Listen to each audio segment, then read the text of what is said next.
Good evening, America, and welcome to this special edition of Cross Country on location in Moscow, Idaho. Tonight, we remember Ethan, Zaina, Kaylee, and Maddie. Lives just getting started, cut short by a still unnamed criminal. It's been about 2 weeks since the University of Idaho students were stabbed to death in their beds while they slept in that home right behind me. This gruesome attack has shattered peace of mind here in Moscow. In a town that never used to lock their doors,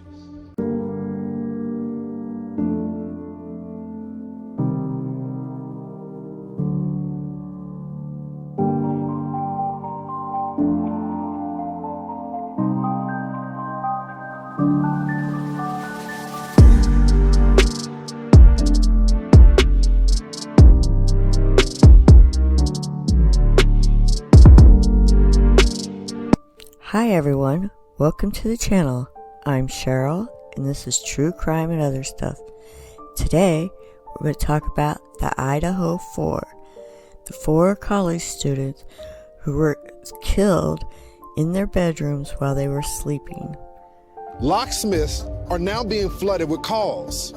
College students are now considering online classes. And while rumors are swirling here, everyone is in agreement on one thing. Justice must be served. We have walked this crime scene, followed the timeline of this case, and asked investigators to answer some of the many unanswered questions about this brutal crime.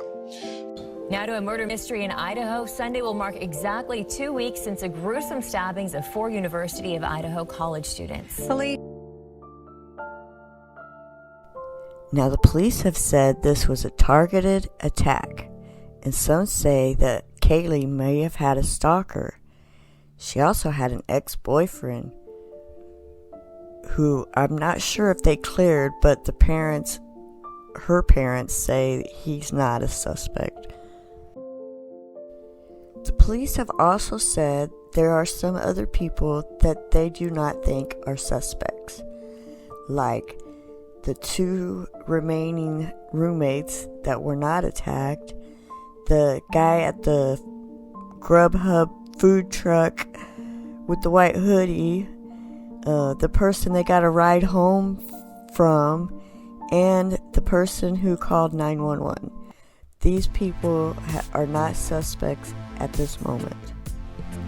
The police have told us that the attacks happened between 3 a.m. and 4 a.m., that the 2 girls were out at the bar and then went to the food truck and went home and made it home around 1:56 a.m. They were all stabbed and presumably in their sleep. Some had defensive wounds. They still have no suspect and no murder weapon.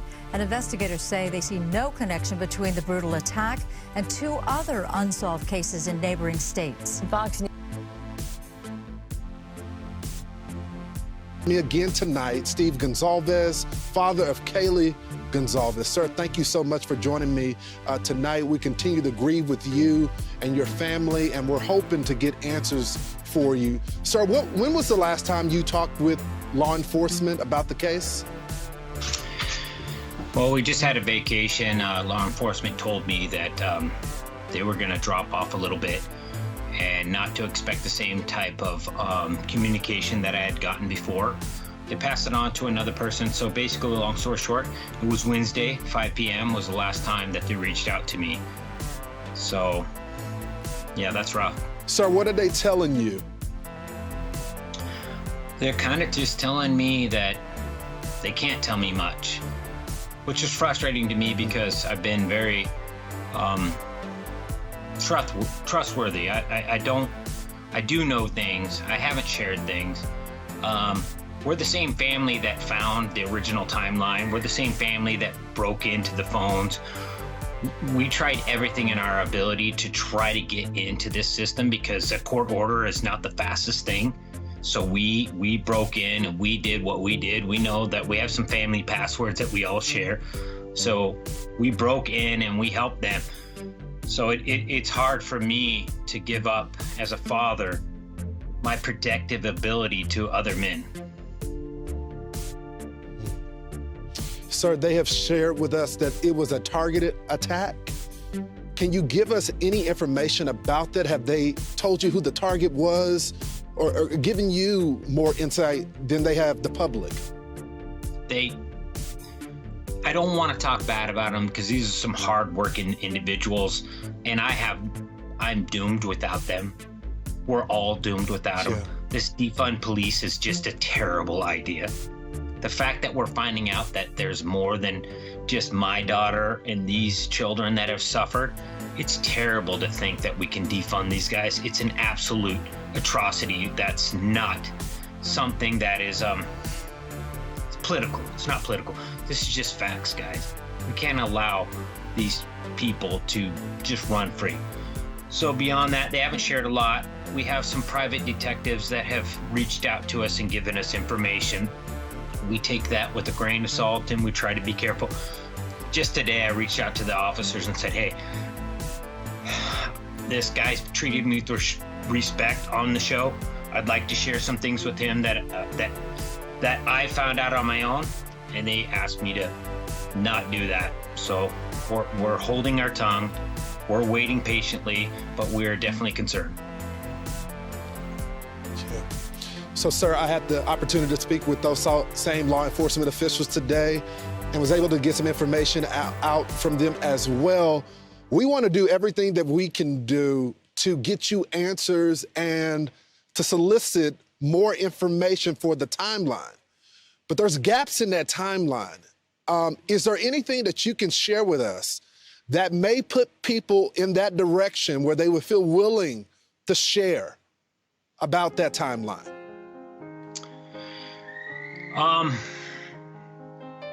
I've heard a little bit of feedback on this that people are nervous about the timeline. I'm going to tell you guys that there's so much attention on this. If you can share your information, if you can post it, I mean, it's the internet. You can do these things anonymously. Go forward. You don't have, and for those people who are afraid, like maybe I was intoxicated or I'm underage, that's not what they care about, guys. They're not looking at that. That is not going to happen. So give your information, give out that picture, that image, that video, that selfie, whatever it is, give it out and know that there's zero chance that they're coming to you for, ruining your career or your anything along those lines. They're just looking for data right now.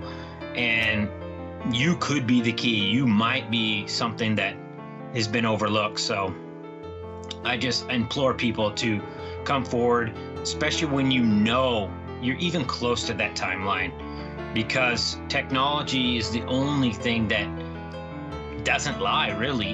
It's just data. And then we can analyze it as a society and determine what it is, but it doesn't lie. It's just simply data. So it's better than an eyewitness. It's better than anything that we can produce. It's right up there with DNA. And I just implore you, sometimes even if you think that selfie has nothing in the background, maybe there's a car that should be there, that somebody said in their alibi, I parked right here next to this tree. And then there's that tree and your car's not there.